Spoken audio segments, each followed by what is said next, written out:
1984. Jump to the danger zone. It was a time of neon lights, big hair, and even bigger dreams. The air crackled with energy, a palpable excitement that seemed to electrify everything it touched. Eddie Van Halen's guitar screamed, sending shivers down the spines of everyone in the audience. Johnny, a young man lost in a sea of roaring fans, grinned. He felt like he was part of something bigger, something legendary. He glanced at his wrist. The watch, a jumble of wires and a pulsing quantum crystal, glowed faintly. It was his ticket to the past, his secret weapon. 1984, Van Halen. He was here, living the dream. But dreams have a way of shifting into something unexpected. But this was only the beginning. Johnny had a time-traveling secret, a yearning for the legends of rock and roll, and a whole lot of trouble waiting for him just around the corner. He knew the risks, but the pull of history was too strong. The music swelled, a tidal wave of sound. Johnny gripped the watch, his heart pounding a frantic rhythm against his ribs. He could feel the energy of the crowd, the music, and the moment all converging. He adjusted the dials, the numbers blurring as he set his destination. Each twist of the dial brought him closer to a different era, a different legend. Woodstock, 1969. The birthplace of a generation soundtrack, a time of peace, love, and music that defined an era. He was going back to the garden, to the heart of the counterculture movement. The world dissolved around him in a dizzying rush of light and sound. It was like being caught in a vortex, spinning through time and space. When Johnny opened his eyes, the world was a riot of tie-dye and denim. The colors were vibrant, the atmosphere electric. The air hung heavy with the scent of patchouli and something a little wilder. It was intoxicating, a sensory overload. He was at Woodstock, the legendary festival that had become a symbol of an entire generation, and he was about to get a whole lot more than he bargained for. The adventure was just beginning and the stakes were higher than ever. The music washed over Johnny, Jimi Hendrix's guitar wailing like a force of nature. He felt a tap on his shoulder and turned to see a girl with flowers in her hair and a knowing smile on her face. "Far out, man," she drawled, her voice thick with the dialect of the time. "You look like you've seen a ghost." Johnny stammered, yeah, groovy music, right?" He cringed internally. He needed to work on his 60s slang. "Groovy?" The girl laughed, a melodic sound that cut through the haze of the crowd. "That's so 5 minutes ago. The word is cosmic, man. Cosmic." She extended her hand. "Lisa." Johnny shook it, mesmerized by her bright eyes. "Johnny?" "So, Johnny," Lisa said, her eyes twinkling with amusement. "You here for the music or something? More?" She glanced pointedly at his wrist, where the time warp watch hummed softly beneath his sleeve. Johnny felt a chill run down his spine. How could she know? The screams of Beatlemania were deafening. Johnny, squeezed into a suit and tie, stood amidst a sea of screaming girls. He felt a thrill course through him as John Lennon strummed the opening chords to "I Want to Hold Your Hand." He'd made it. 1964, the dawn of a new era in music. But something wasn't right. The air shimmered, and a cold sensation spread through the room. The music faltered, a discordant note jarring the air. John Lennon frowned, his brow furrowed in confusion. Panic welled in Johnny's chest. His presence was altering the past, creating ripples in the fabric of time. He had to be more careful. He couldn't risk changing history. Not yet, anyway. He needed a plan, and he needed it fast. The opening riff of Stairway to Heaven echoed through the packed arena. Johnny, sporting a Led Zeppelin t-shirt, felt the energy of the crowd surge around him. He was in awe, witnessing rock history unfold before his very eyes. But the thrill was tainted with fear. The temporal disturbances were getting worse. As the final notes of the song faded, a wave of dizziness washed over Johnny. He stumbled, his vision blurring. He gripped his watch, his fingers fumbling for the dials. He had to get out of there. Now! A hand shot out, catching him before he could fall. "Easy there, Tiger," a familiar voice chuckled. Lisa. She was here at Led Zeppelin, and she was watching him. But how? And why? Section 5, MTV Unplugged, 93 About a Watch. The soft glow of candlelight illuminated the stage. Kurt Cobain's voice, raw and haunting, filled the hushed studio as he sang Come As You Are. Johnny, seated on the floor amidst the sparse audience, felt a lump form in his throat. This was it, the pinnacle of grunge, the voice of a generation. But his joy was short-lived. His watch, its crystal flickering erratically, grew warm against his skin. It was overheating, the strain of temporal jumps taking its toll. He glanced at Lisa, who sat beside him, her expression unreadable. "What's happening?" he whispered, his voice tight with fear. Lisa sighed, her gaze never leaving the stage. "It's unraveling, Johnny," she said softly. "The timeline. Your watch, it's all connected. She turned to him, her eyes filled with a strange sadness. You need to fix this, Johnny, before it's too late.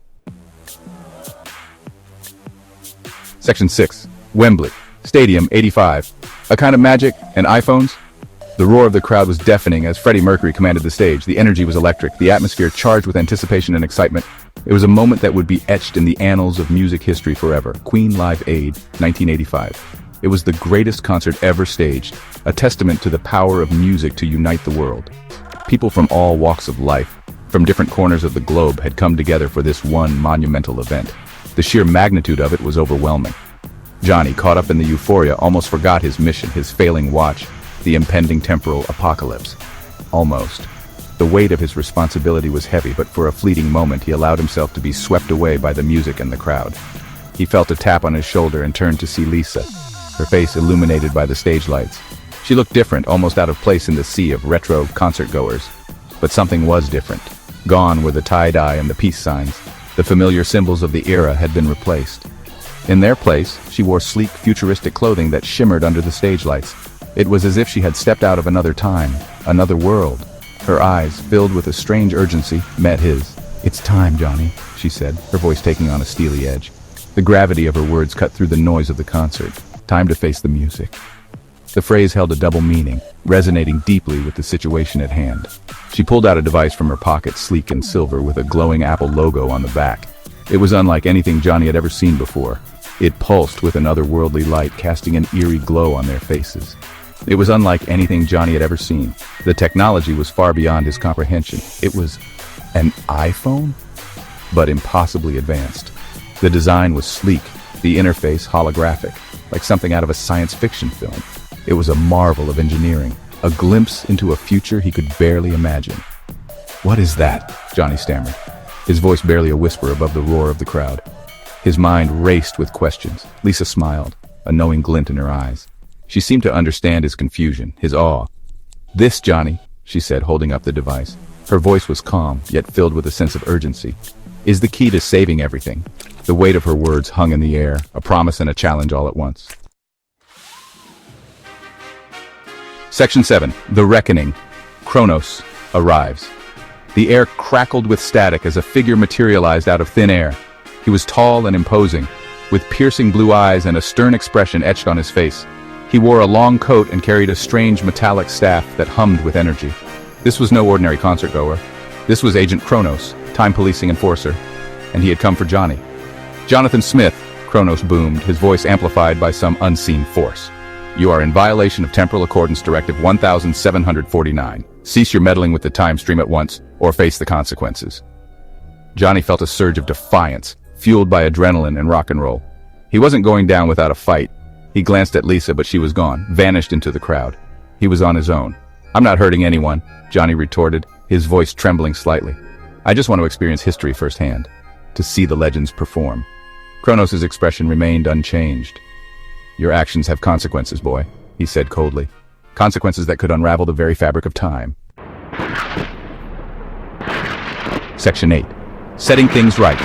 A blast from the future. The air shimmered as a beam of energy shot out from the crowd, striking Kronos' staff. The agent reeled back, momentarily stunned.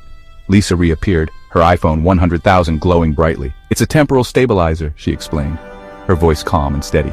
It can repair the damage to the timeline. Johnny stared at her, his mind struggling to grasp the situation. But how? Lisa smiled sadly. I'm not from here, Johnny, she admitted. I'm from the future. A future where your actions, your meddling, had disastrous consequences. She stepped closer, placing the iPhone 100,000 in his hand. Use it, Johnny, she urged. Set things right. Johnny felt a surge of hope. He could fix this. He could save the timeline and ensure that the future Lisa came from would still exist. He took a deep breath and activated the device. Section 9. Back to the Future. A Changed Man. The world dissolved around Johnny in a blinding flash of light, a sensation both disorienting and exhilarating. It felt like being caught in a whirlwind of time and space, every moment of his life flashing before his eyes. When he opened his eyes, he was back in his own time, the familiar sights and sounds of his bedroom greeting him, the soft hum of the ceiling fan, the distant chirping of birds, and the warm sunlight streaming through the window made it all feel so real, yet surreal. He looked at his wrist. The time warp watch was gone, replaced by a simple wristwatch. It was as if the extraordinary journey he had embarked on had left no physical trace, only memories. Had it all been a dream? He glanced at his desk. A single sunflower, dried and pressed between the pages of a book, caught his eye. It was a relic from a time that seemed both distant and recent, a tangible piece of his incredible adventure. He picked it up, a memory flashing through his mind. The sunflower was more than just a flower. It was a symbol of the connections he had made and the lessons he had learned. Lisa's smile, her words, they echoed in his mind, a sweet reminder of the girl who had shown him a different perspective on time and life. It was real, wasn't it? He whispered, a bittersweet ache in his heart. The journey had changed him in ways he was only beginning to understand. He might not have his time-traveling watch anymore, but he had his memories. Memories that were vivid and full of life, each one a testament to the incredible journey he had undertaken. He had experienced history firsthand, learned the importance of preserving the past, and met a girl from the future who had shown him the true meaning of time. Each moment was a lesson, each encounter a story. He was a changed man, forever marked by his journey through rock and roll history. The music, the people, the places, they had all left an indelible mark on his soul. And as he looked out at the world, he knew one thing for sure. Sometimes, the greatest adventures are the ones that bring us back home. Home, where the heart is, where memories are made, and where the journey truly begins and ends.